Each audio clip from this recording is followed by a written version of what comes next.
The snow started falling steadily as I drove deeper into the forest, the winding road slick and treacherous under my tires. It wasn't even supposed to snow this early, but that was October for you. Unpredictable, raw, and sometimes cruel. I had been putting off this trip for years, but something inside me had finally given in.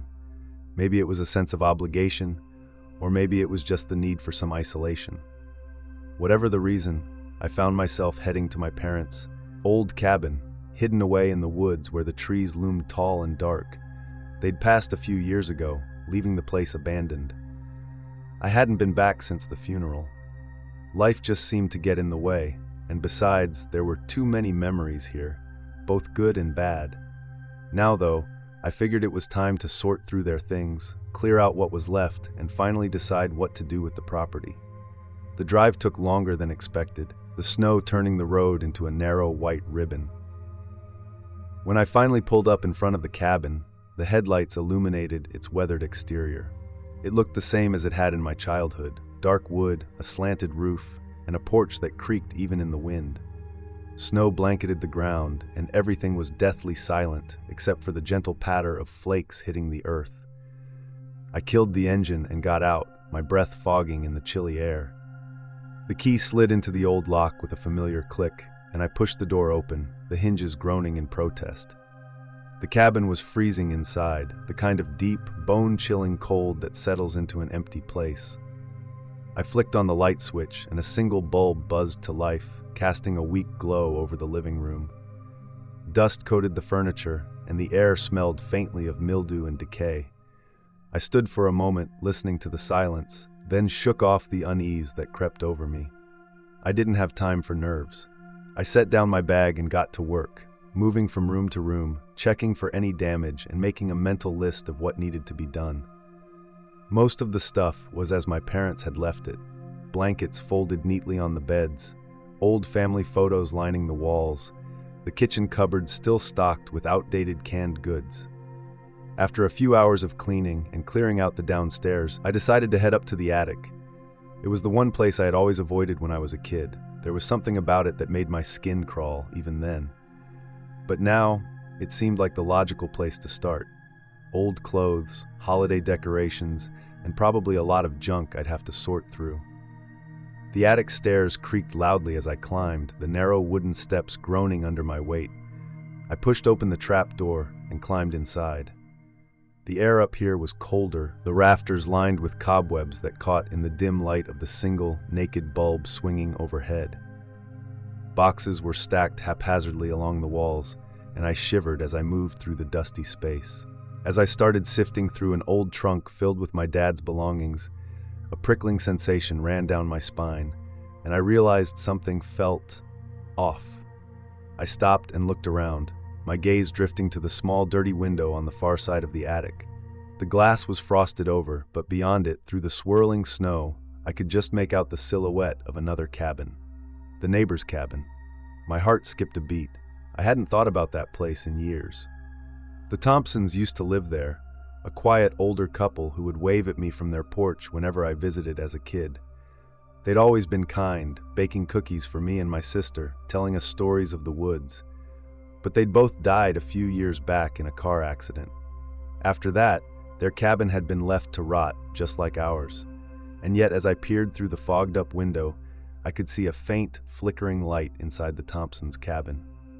I squinted, leaning closer to the glass. The light wasn't strong, just a dull orange glow, but it was unmistakable. My pulse quickened. There shouldn't be anyone there. No one had lived in that cabin for years. Maybe it was just a reflection or some kind of trick of the light, I told myself. But then I saw movement. Two figures stood at the window, facing me. Even from this distance, I could make out the shapes of their heads, the curve of their shoulders.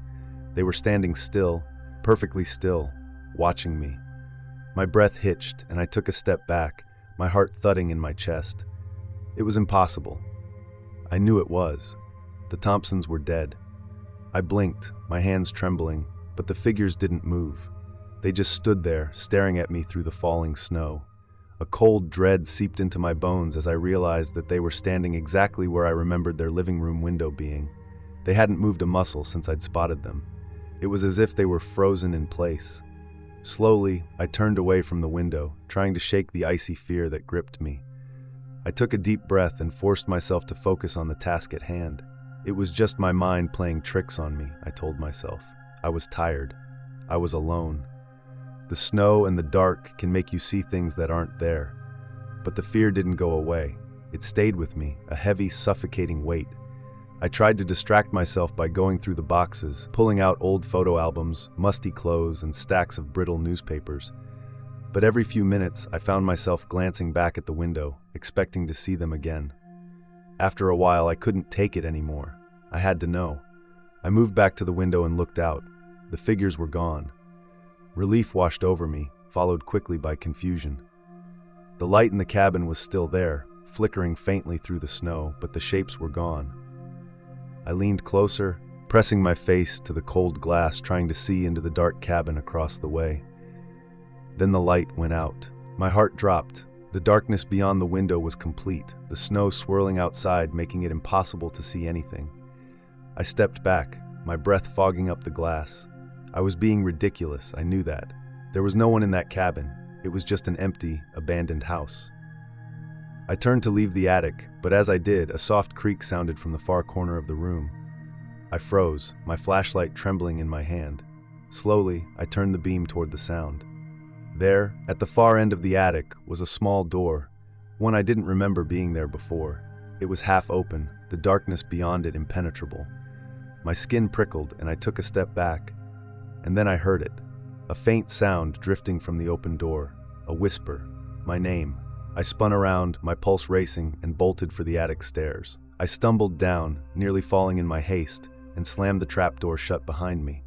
I stood there, gasping for breath, my back pressed against the door, my heart hammering in my chest. The cabin was silent, empty, but I couldn't shake the feeling that I wasn't alone.